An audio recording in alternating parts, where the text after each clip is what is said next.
I hope you're all conversant with that, because us being Kenyans, we're used to mixing the lingo. So yeah, if there's anyone not conversant with Swahili, I'm sorry, but I hope in the as we proceed, you'll get to learn a few Swahili words. But from the names, I believe you're all Kenyans. So I've started the recording for the session. So I believe we can start now. So welcome once again. Welcome to that session of the IoT 101 series. And for today, we'll be covering IoT communication protocols. Yeah, for myself, I'm your host for today and the previous sessions, but hopefully soon we'll be having new faces and names here. So I'm Collins Negoti, or just Goti, because when I say Nyagoti, people are, what? So Goti is easier. So I'm an IoT and embedded systems developer. I'm also a beta Microsoft Learn Student Ambassador, MLSA. So Microsoft Learn Student Ambassador is a program by Microsoft where we empower students with knowledge and skills with different technologies, like for example, IoT, which we'll be covering here today. And I'm the lead for MLSA Decode, MLSA, the Microsoft Learn Student Ambassador program at Dedan Kimathi University. So I'm the chapter lead at Dedan Kimathi University. I'm also the co-founder of Go Technologies, which is a startup that leverages IoT technologies to build smart solutions. We have a number of products like a biometric locking device, which we're working on. We're working on MPPT solar charge converter. I can see in the call you have a number of people we work with at Go Technologies. So it's nice seeing you guys here, and hopefully soon we'll have new people joining us at GOT. That will be good. And last but not least, I'm a mechatronics engineering student at Dedan Kimathi, being a chapter lead at Dedan Kimathi. So basically, I'm a student there, and what I do is mechatronics engineering. Yeah. Introducing the series, what has here today is the IoT 101 series, which is a community series. So we'll be covering everything IoT and embedded systems, and we'll be covering IoT beginner sessions. A session like here, which we're having today, it's sort of a beginner sessions, looking at the communication protocols. We'll be working on mini projects. We'll have C++ sessions, because okay, it's embedded system, so there must be some coding. C++ is what I'm conversant with, though we also do C. There's show and tell session. So if you have a cool project that you've been working on, this will be a platform to like showcase your work. Updates on IoT trends and developments. We'll also be having guest speakers to share the experiences and knowledge. Yeah. So basically that's for anyone like Elisha, who is new here. So basically that's what we do here. Yeah, so these are that sessions, and we usually have our sessions every Monday from 8 to 9. Though the previous few weeks we have not had sessions due to unavoidable reasons. Yeah. Okay, so let's get to the matter of the day. So introduction to IoT communication. So what's an IoT ecosystem? An IoT ecosystem is a network of interconnected devices. Devices can be sensors, actuators, or any smart device can connect to the internet that collect, transmit, and act on data enabled by communication protocols and cloud platforms. So what are these communication protocols? As you see, internet things is a interconnected network. So that means there are a number of devices that communicate with each other. So in any communication, there must be someone who is speaking and someone who is listening. So so communication protocol is like the language for the person speaking and listening to talk to each other. So IoT communication protocols are rules or languages that IoT devices use to talk to each other or to the internet. Yeah, so for devices to each other, there must be rules and languages to follow. So, okay, let's imagine two people trying to communicate. They need to agree on a language and rules so that it's basically to understand each other. And there are a number of protocols, the MQTT, there's the CoAP, there's the BLE, and NB narrowband IoT and HTTP. Yeah, we'll be looking at them in future in the coming slides. So for now, I just mentioned them, but I hope you've gotten a gist of what IoT communication protocols are. So what is the importance of these protocols in IoT? What are the importance? The first is device interoperability. But what this means is it's different types of devices and brands, maybe a microwave being able to communicate with a fridge, with a television. You see, these are different devices, and they're from different brands, different companies. For them to understand each other, they need a common language and rules to follow. Another one is efficient data transfer. Uh, Via protocols, data is able to be sent quickly and without wasting either power or bandwidth. Yeah, so, and the other power management, which I've mentioned slightly above there, the wasting power. Protocols like BLE is Bluetooth low energy. It's a newer, lower consuming version of Bluetooth. Helps save power using low power communication. Okay, these protocols are low power. They consume low power, so they help in power management. Another one is security and privacy. Security being a major issue in IoT. So protocols have inbuilt security features like encryptions and authentication that help protect data. Yeah. Then the scalability.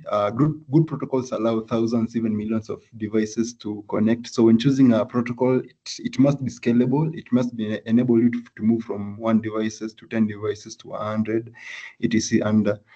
And another thing is real-time communication. IoT devices, they send data in real time, because in majority of situations, speed is important. So what are the classifications of these protocols? IoT protocols are categorized in 2 ways, and the first way is by their range. By range is the distance in which data can be sent. Yeah, and the second one is by layer, which layer in the IoT architecture, which layer does the communication protocol operate in? Yeah, so classification by range, how far the range can travel, where they include the short range protocols, 0 to 100 meters, the medium range protocols, 100 meters to 1 kilometer, and the long range protocols, 1 kilometer to 10 kilometers plus. We look at them. Another way of classification is by layer, this follows the network architecture layer where the protocols operate. And they include the first layer. This the first layer, the physical layer. This the data link layer, network layer, transport layer, and application layer. For those who were in our first session, when we were looking at the introduction to IoT, we covered the IoT architecture in which we looked at these layers. So I believe for those who are not new, you have like a kind of a clue of the layers.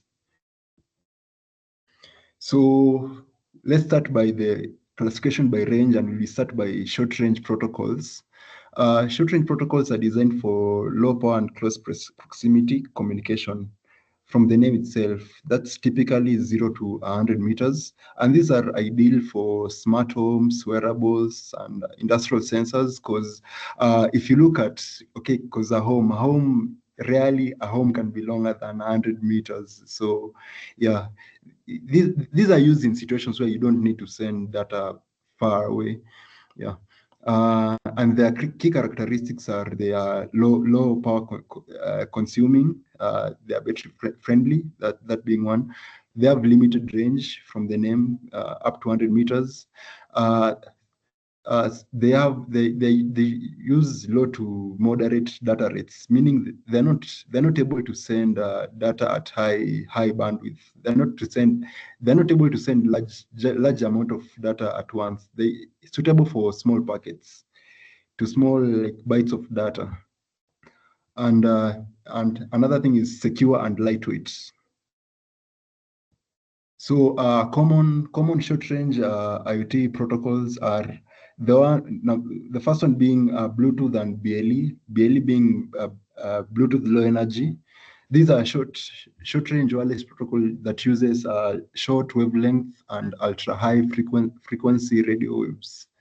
Their range is 10 to 100 meters. All short range reach about 100 meters, and the data rates. Sorry.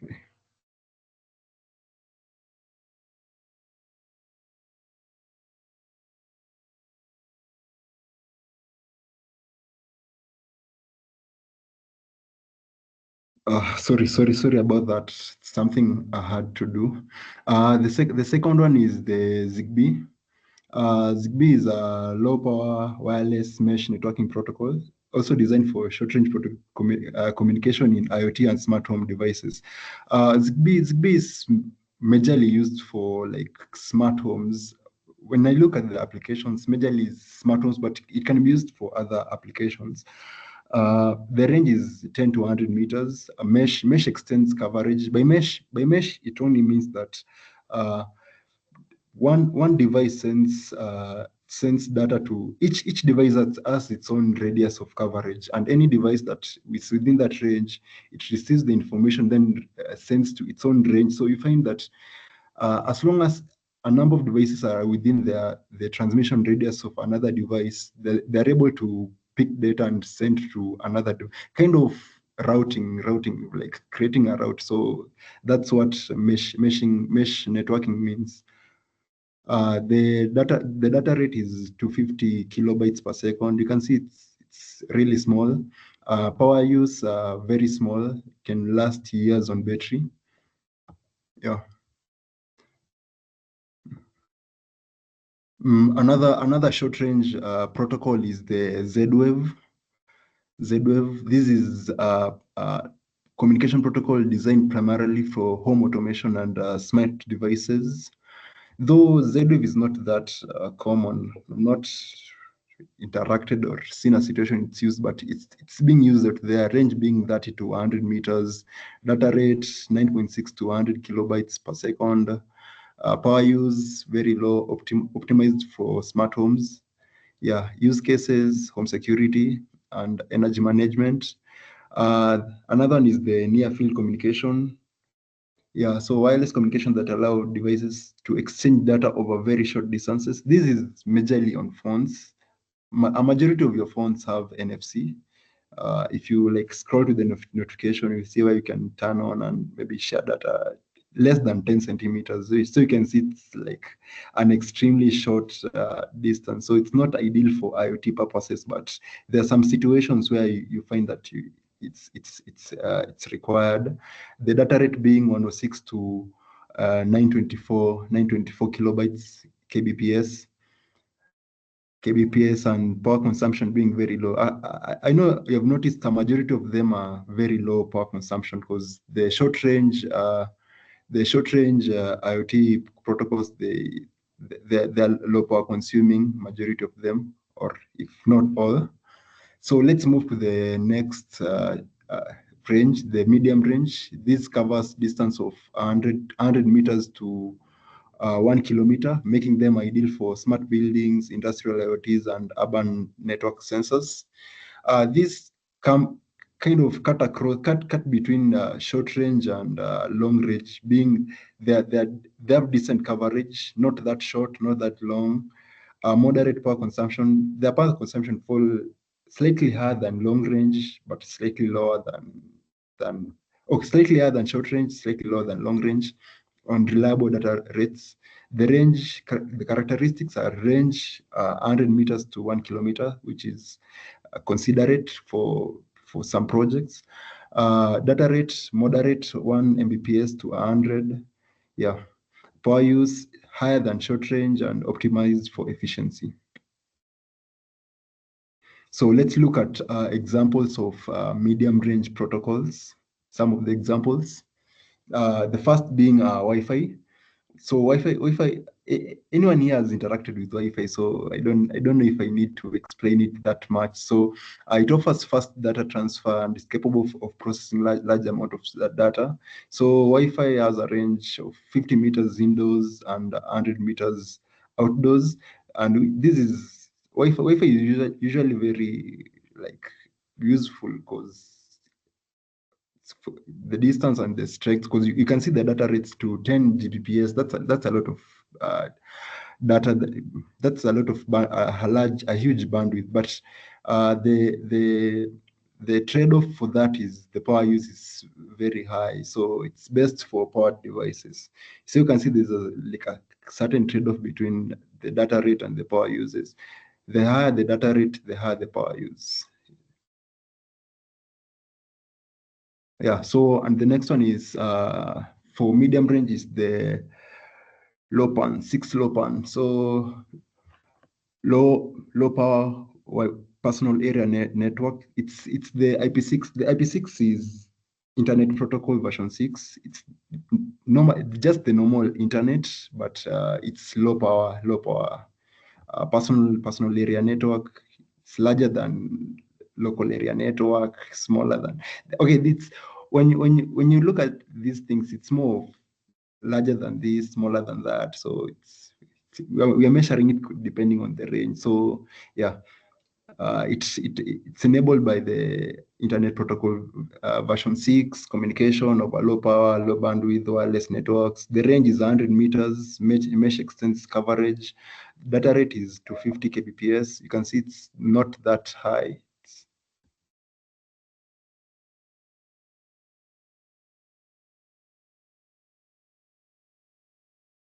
Yeah, the 250 kbps. You can see it's slightly low, the data rate, and the power consumption is also low. Yeah. So let's move to our next protocol, being the long range protocols. Uh, they enable IoT devices to communicate over distances of 1 kilometer to 100 kilometers. This makes them ideal for smart cities, agriculture, because farms can be acres large. Asset tracking, because maybe a trailer is from here to maybe it's in Mombasa, so you have to keep track of it. So the distance is long, so it needs the long range protocols. These protocols, they prioritize wide coverage, low power consumption, scalability, and scalability over higher data rates. So what this means, they measure on distance coverage and power consumption over data rates. So you will find that majority of them, they have lower data rates, but the range is high and the power is low. Yeah, as I mentioned previously, this for the by range, it's just measuring the distance compared to another. So if it's short range, you know it's the power is low, but the data rate might be high, might be low. Yeah. So common long range IoT protocols, the first being LoRaWAN. LoRaWAN in full being long range wide area network, network. It covers a range of 2 to 15 kilometers in the rural areas where there are no buildings, and 1 to 5 kilometers in urban areas because of the buildings blocking the signals. The data rate is 0.3 to 50 kilobytes per second, which is kind of slow. Power use is very low. So you can see the data rate and the power use are very low, and this is done intentionally so that it can compensate for the range in which they are used.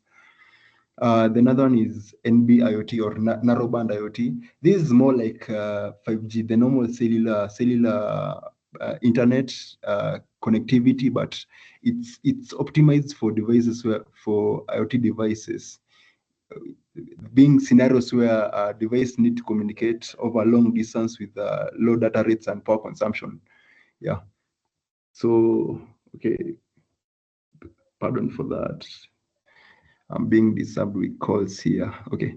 Yeah. So the range being 1 to 10 kilometers, which is a good range. data rate 20 to 50 kilobytes per second, slightly higher than LoRaWAN. Okay, it's a lot higher than LoRaWAN. And power use is low. Majority of them are low. And okay, use cases, smart meters, asset tracking, and wearables. Wearables, fleet management, I don't know. Okay, pet trackers, but fleet management, not really, cannot be really counted as a wearable, but yeah, I hope you get the point. Another one is LTE for machines. LTE is the normal cellular data. It's a cellular internet. Its range is 1 to 10 kilometers. The data rate is 200 to 1 Mbps. So when you're looking at these things, it depends on what you're working on. So different projects will require different communication protocols. So I know some of you might be confused as maybe they all may be looking similar features or so, but different projects, you'll find that different projects will work best with different communication protocols. So yeah, so we are saying that the data rate is 200 kbps to 1 mbps. Power use is moderate. Okay, it's not low cause as I'd mentioned, LTE is the normal cellular, like the normal Safaricom data. So that is a bit of power consuming, so it's moderate. Use cases, fleet tracking, healthcare, retail, and the other one is Sigfox. Sigfox, not that popular, but still being used in the market. The range being 3 kilometers to, pardon, I admit someone to the call. I am not going to preside over the debt distress. Rage, I don't know who was their microphone on.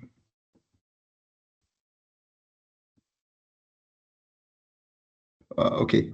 So Sigfox, the range 3 to 10 kilometers, 3 to 50 kilometers in rural, and 3 to 10 in urban. Urban, the setback being the buildings, they block the signals.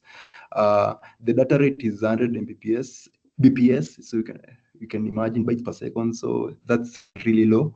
Power use is extremely low. So yeah. Top use cases, environmental monitoring like air quality monitors, flood detection, etc. Asset tracking, that's fleet management and global tracking. You can see, as you can see from the chart there, it's kind of like the normal the normal IoT, but the communication is Sigfox. So the devices, they send data to the Sigfox base station, and the data is sent to the Sigfox cloud, which are sent to the application. So yeah, it works like the normal. If you interact with the IoT, is like the normal IoT like protocols, but just the rules and it has its own rules and way of sending the data packets. Yeah, so next we're going to look at the communication protocols via the layers. So as we shift to the layers, does anyone have any question about the communication protocols based on range? Any questions so far?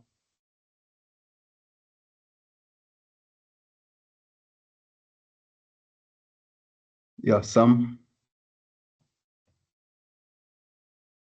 My question is regarding the range. What then?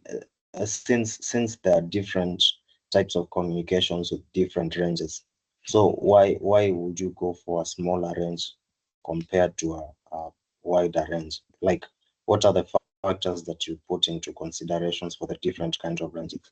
Yeah. Okay.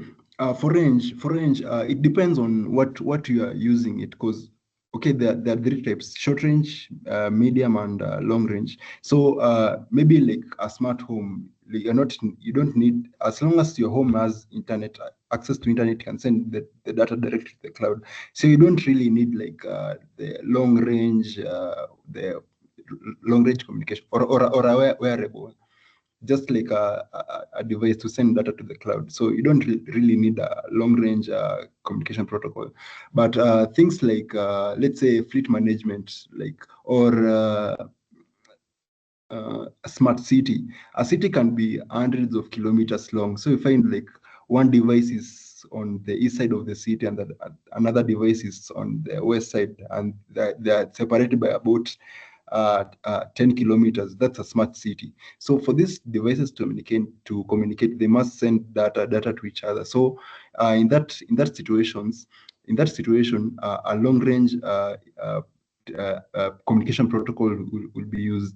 So basically, what you're using, what kind of project you're building determines the type of protocol you'll be using. A bit sooner in the slides, we'll be looking at factors to consider when. Okay, I can just like jump shift to that. I don't know, factors to consider on choosing a protocol. You can see the point number 2 is range and coverage. Depends whether you need short range or long range communication. Okay, maybe I've not like explained well in that, but what I meant to say here, it depends on whether you're using it for a project that needs the data to be sent over a long distance or short distance. Yeah. So for when you're choosing based on range, the other things like power, the data rate, they're not the first factor you consider. First, you consider if that protocol can send data to your next station. If the data can reach, then you start looking at other factors. Will it be able to send that amount of data at once? Will it be consuming a lot of power? So yeah, the distance is what you use to determine the type of protocol you'll be using. I hope I've answered your question. Okay, perfect.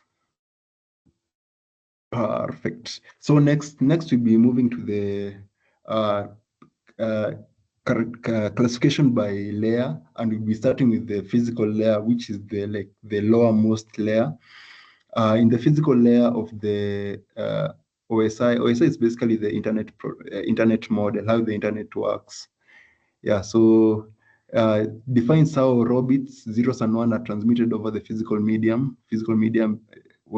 This can be wired or wireless.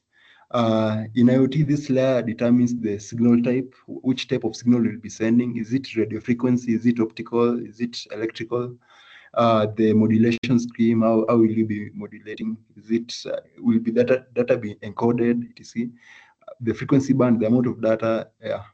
And the key IoT, the key protocols. Okay, I just listed them here because majority of them we have mentioned them in the range. So they'll be the IEEE 802.15.4. Okay, the IEEE is an organization that standardizes the protocols. So yeah, it's also a club, but majorly it standardizes the protocols. There's the Bluetooth, there's the LoRa, there's the Wi-Fi. Yeah. So basically, those are the protocols that are in the physical layer. In the data link layer, the layer 2 of the model, it ensures reliable data transfer between connected devices and the physical link. Okay, basically, this is the physical device to to the to the internet. It connects the two. So it handles the addressing, the marker device addressing, because each device has its own addresses. So it deals with the device addressing, the error detection, this is the frame synchronization. This is the amount the data outputs, how large the data are being sent. This is the medium access. Okay, the MAC, it's mentioned above, but yeah, it does the MAC control. Yeah, and a number of them. Okay, these are still previous to the ones in the range. So I'll just mention them. The Zigbees, the BLE, the LoRaWAN, the Wi-Fi's. Yeah. So these are the same ones, similar to the ones in the range, but the difference is now we are looking at them from the angle of not range, but the layer in which they're operating from. So for like Bluetooth operates in the data link layer. Uh, The next one is the network layer communication. It's responsible for routing data packets across different networks. In IoT, it ensures sensor data reaches its destination efficiently, even in large-scale deployment. Yeah. Okay, I made an error in the slides. These slides are supposed to be for the data link layer, U8 handles, this the MAC addressing, but I hope you get the point. Yeah, so some of them, the network layer is the internet layer. So the IP version 6, this is Internet Protocol 6. Yeah, so this is the internet as you know it. Yeah, the key features is 128-bit addressing. Okay, that's virtually unlimited number of addresses. Built-in security. It has built-in security. Internet protocol security. That's its code. It's like short form name. Yeah, and it's used in the 6LoWPAN. Yeah, that's another internet protocol. But okay, we can say that the 6LoWPAN and the thread are built on top of IPv6. Yeah. Another one in the IoT network layer is the 6LoWPAN. Its purpose is it adapts IP6 for low power, short range. Okay, basically it adapts the internet to low power communication. So its key feature is it compresses the header files for internet protocol to save on bandwidth, and it works with Zigbee or Threads, which are low power protocols. The third one in the IoT network layer is the RPL, or the routing protocol for low power and low-Z networks. Its purpose is optimized for routing for battery-powered IoT mesh networks. Basically, battery. How can I explain it? It's a kind of an optimized internet type that is optimized for battery powered IoT networks via mesh. I hope you remember I explained the mesh networks in which one device is sending data to another, and that one is sending the one within its range. So it forms like kind of a grid of data sharing. Yeah. Key features is self-healing mesh topography. If one device fails, the devices are interconnected, so it's self-healing, minimizes energy usage. Yeah, it's used in smart agriculture. Okay, the uses are they repeat themselves, so that's why I'm like skipping that part. Yeah, and building automations. Yeah. Another one is LoRaWAN, long range wide area network. This one we had covered in the long range protocols. It manages communication between LoRa devices, LoRa being long range devices, and gateways. Gateways are just routers. Key features being adaptive data rates for efficient transmission. Adaptive means it sends data according to the amount of data you're sending. So it's adaptive to your needs. Supports multicast messaging, meaning you can send different types of data at once.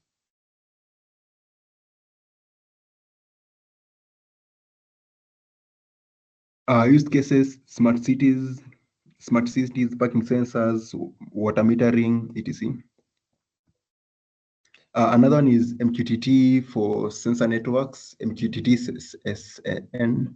It's a lightweight MQTT. We look at MQTT, it's in the application layer, but this is its lightweight version, and it operates in the network layer using non-TCP IP. TCP IP is basically the normal internet as you know it. So it's lightweight MQTT for non-TCP IP networks. Key features: works with Zigbee, LoRa, and other low-power wide area networks. Reduces overhead for small devices. Overhead is just those additional data, like those additional data packs to describe what data is. So it reduces the overhead for small devices. Use cases is remote environmental monitoring, anything that needs low power needs wide distance but low power. MQTT SN is advised for that. Protocol number 6 for the network layer is the CoAP, Constrained Application Protocol. It's based on the REST architecture, which is similar to HTTP, Hypertext Transfer Protocol, but optimized for constrained environments, similar to the normal HTTP REST architecture, which websites work with, but it's optimized for constrained environments. From the name itself, Constrained Application Protocol. Features uses UDP instead of TCP.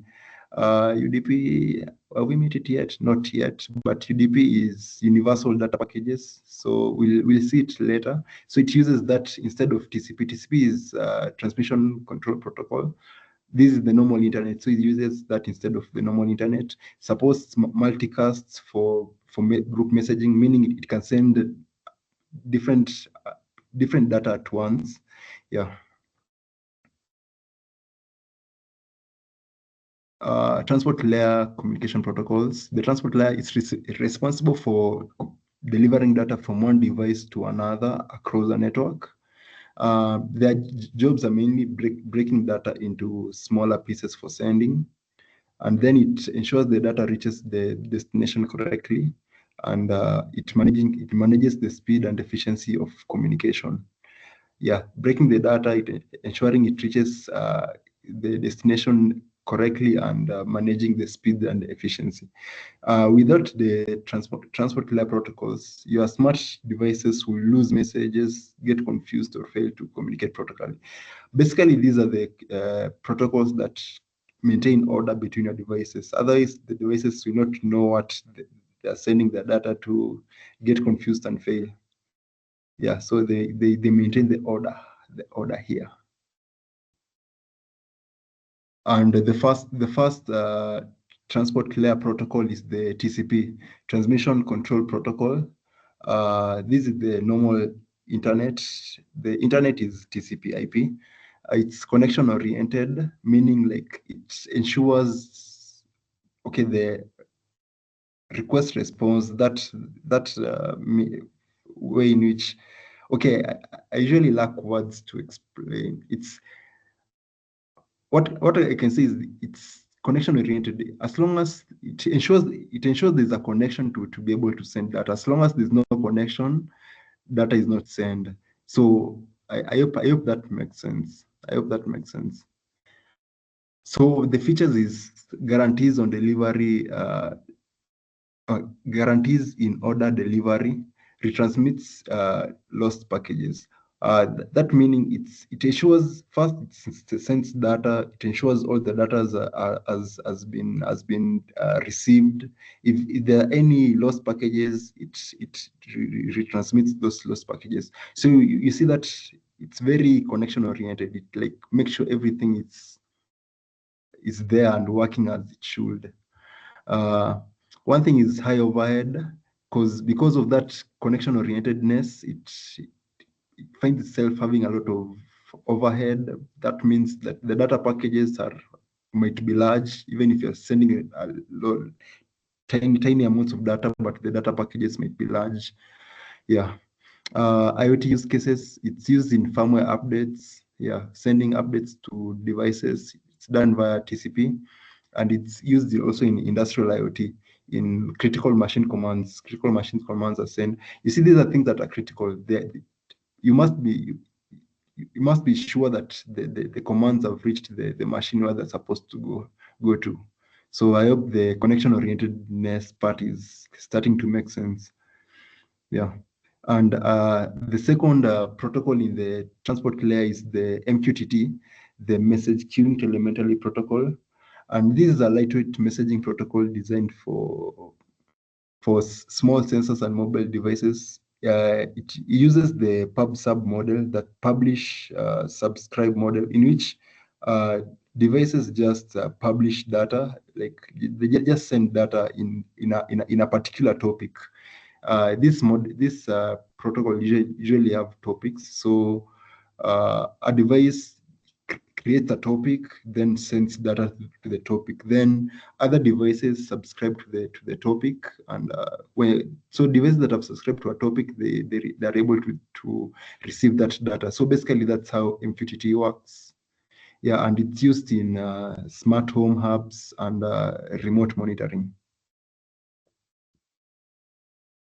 Another one is the UDP, user datagram protocol, the one that I mentioned previously. It's the opposite of TCP, and it's connectionless. That means it doesn't confirm that data is sent fast but unreliable. It sends data fast but does not confirm transmission. So no retransmission. So it has low overhead because it's just the data, sending them and wishing that data arrives. Supports multicasts, can send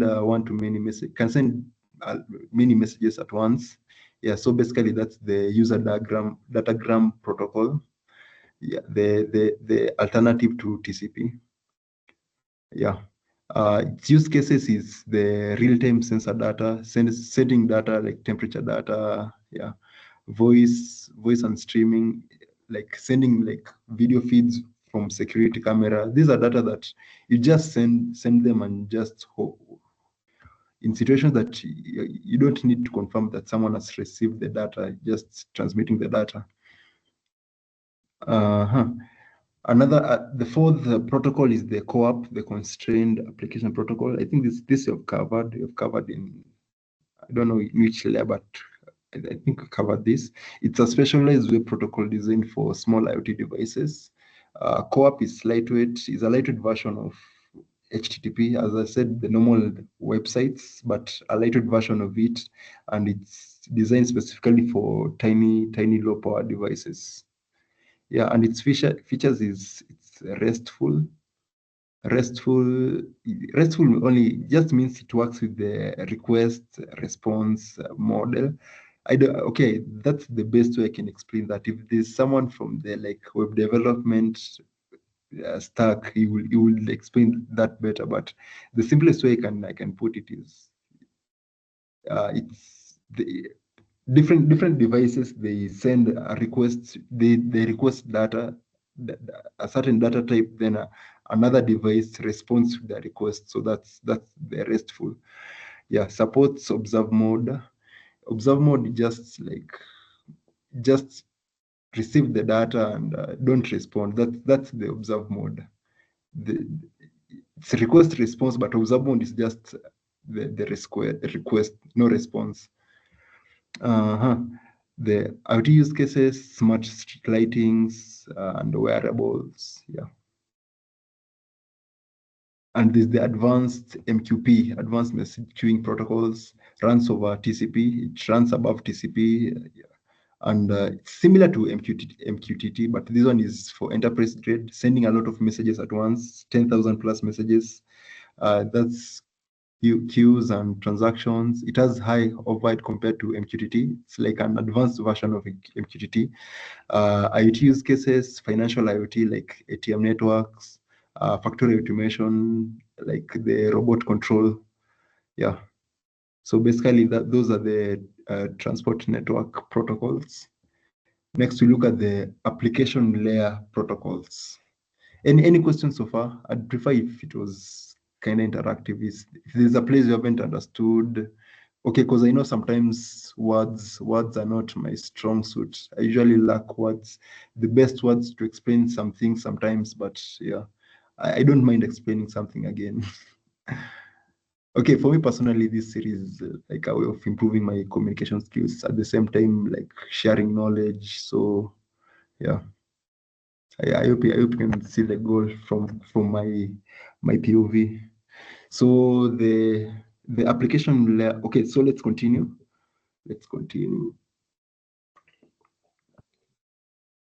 See, you only have 6 minutes left. The application layer communication protocols. These are a set of rules or standards that define how data is exchanged between applications running on different devices or systems over a network. Basically, this is how Now, this is not the devices exchanging data, it's the application within devices exchanging data. Maybe you have a software in your computer that's sending data to your device. What kind of device?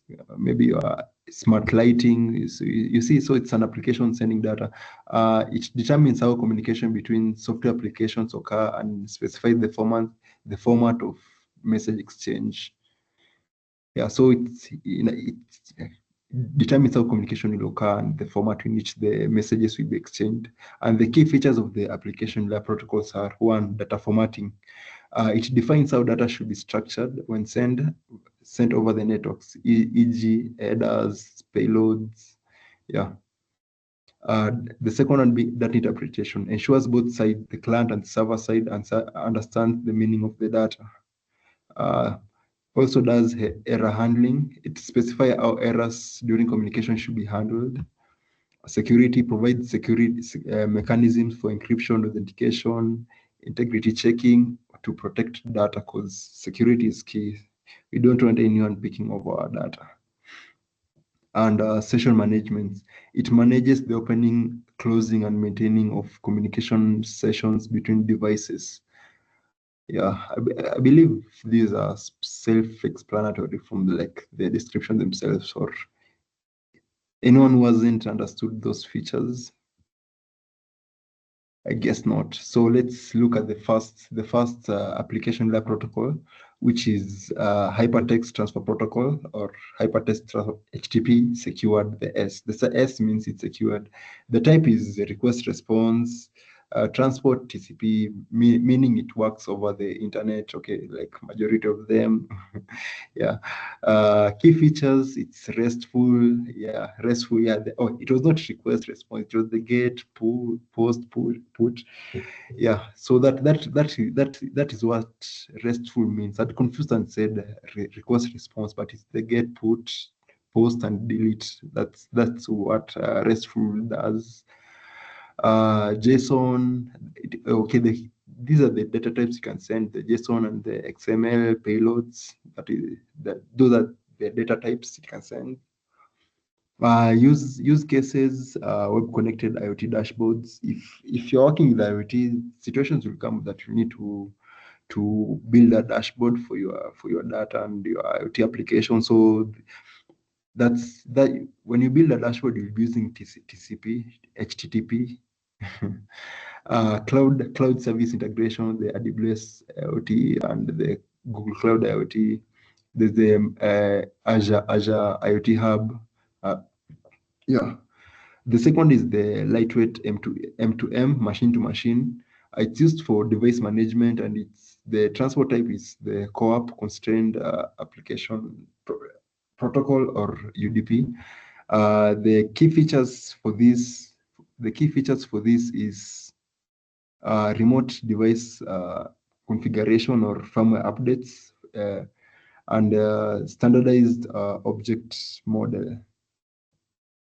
Basically, by this it means it's used for sending updates to device remotely, or configuring or sending updates, and the standardized object model. Okay, I'm not sure about that, but I hope. Use cases is fleet management, and utility meters. That's remote management of utility bit, smart water meters, power meters, gas meters. Yeah. So managing them remotely, that's one of the use cases. I see we're almost out of time, so but we only have like 5 slides remaining, so I'll just skim through them quickly. The third application is the WebSockets. WebSockets is full duplex streaming. Full duplex means data can be sent both directions. So over the internet, TCP over the internet, and both directions. So your one application can communicate with the other, and vice versa. Key features being persistent connection. The connection is always there, like the web socket. It's like from the name itself, the socket once plugged in, the connection is there, persistent and real time. Low latency, it really has low latency. Data is almost real time. Okay, it's real time, like very little latency. Use cases, live video feeds, and collaborative IoT apps. So, as you can see from the use cases, these are things that need like very little latency because things are happening live, because video feeds are live, collaborative things, people are working together in real time. So it has to be fast. So it has the feature low latency. The fourth one in the application layer is the DDS, or data distribution service. It uses this protocol uses the publish subscribe model similar to MQTT, but the difference to this is this works on TCP, or it can also work with UDP. I hope you remember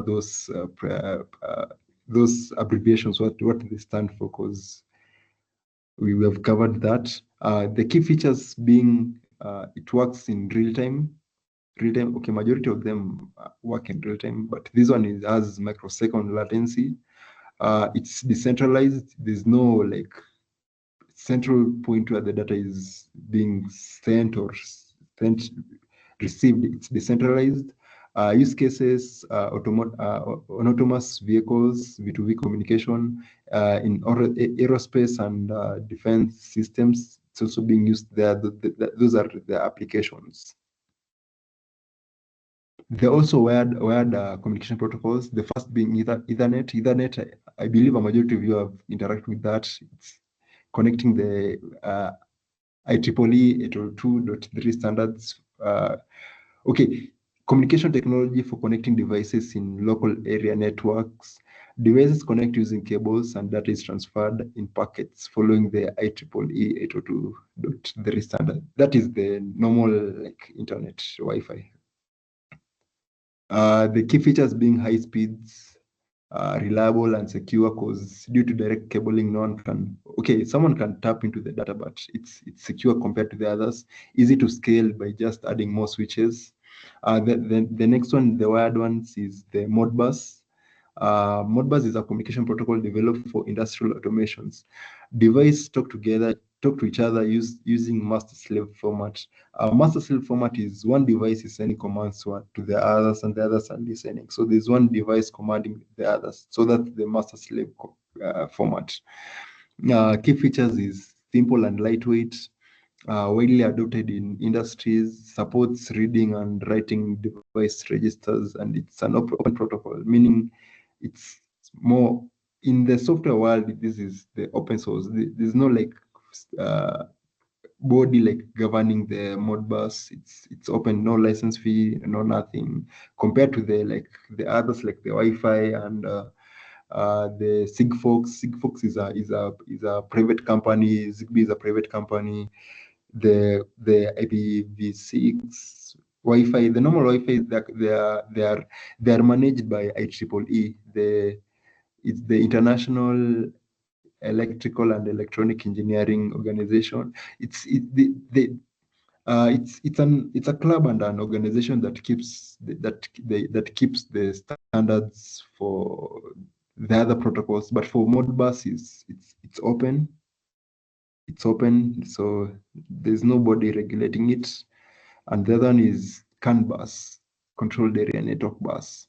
And this is a robust communication protocol designed for real-time, high-integrity communication between microcontrollers and devices without a central computer. How it works? How does it work? All devices called nodes are connected to the same two-wired bus. I hope you can see the diagram here. You see all devices are connected to this two-wired bus. You can see that this device is connected to this two bus, and any node can transmit messages at any time. Any node in, as long as it's connected to the bus, it can transmit data messages at any time. But there's a priority-based arbitration that decides who talks first if two send at once, but they can send at any time. Broadcast communication, messages sent are seen by all nodes. Each device decides if the message is relevant. By this I mean, as long as your device is connected to the bus, it can receive any data that is sent to these two buses. So it's up to the device to decide if that message is relevant or not.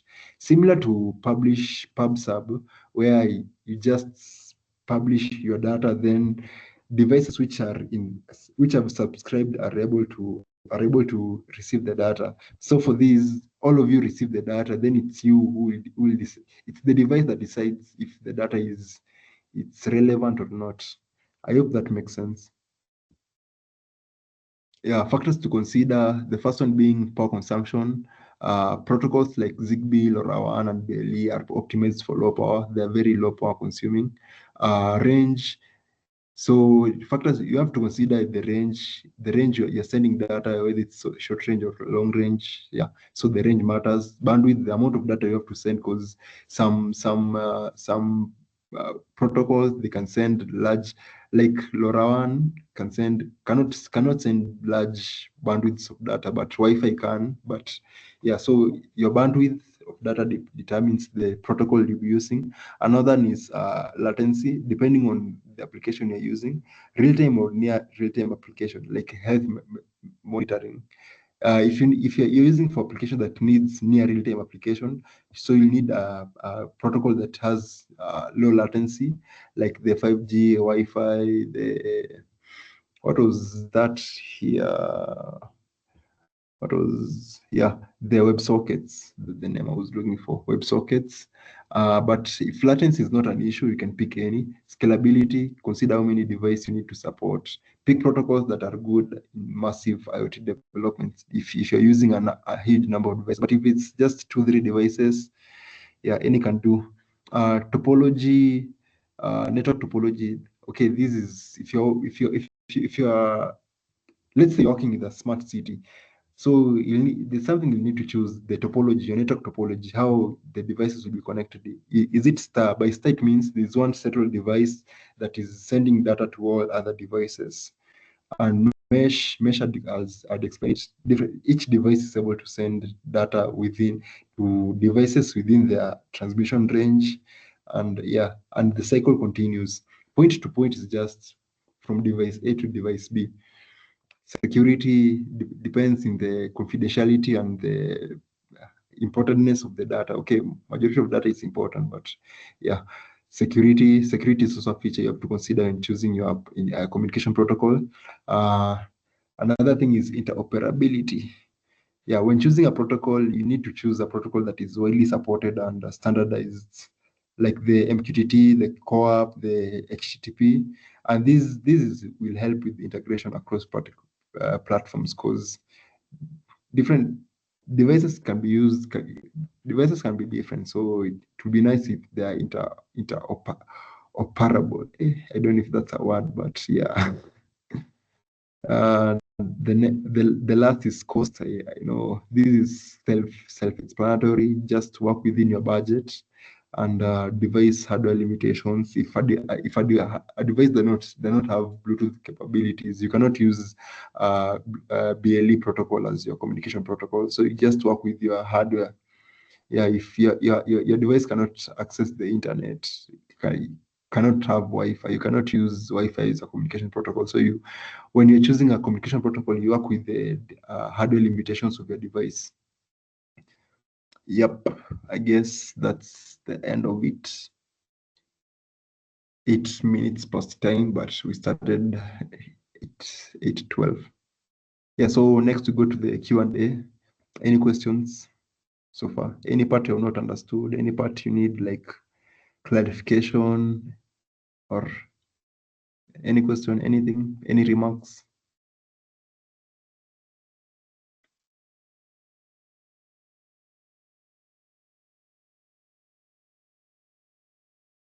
No questions. No questions.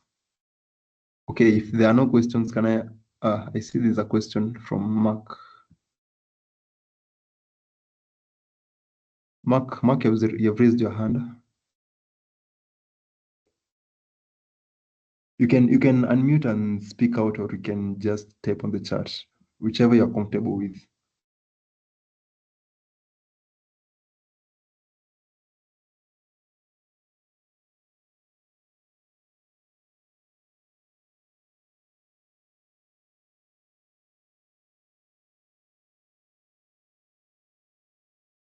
Okay, okay.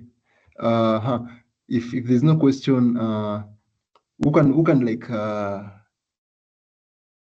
state for me the two classifications of the communication protocols and maybe like mention like two in one of the classifications. I don't know if that question makes sense, but yeah.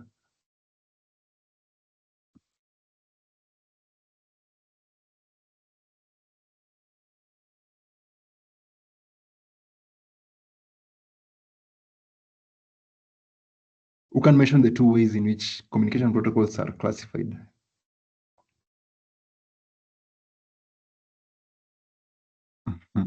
It's a tough crowd. It's a tough crowd. No problem. Or should I give something to offer?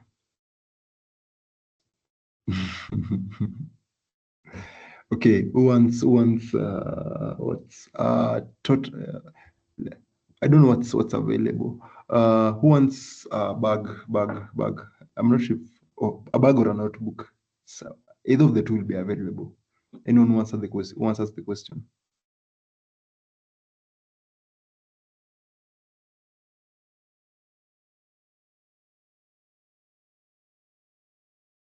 Looks like no one wants a bag here. or a notebook or okay, if there's no question, I believe we can call it a session here. I hope you've learned a thing or two, though. Okay, I could not like go into like the details of how each protocols works, because that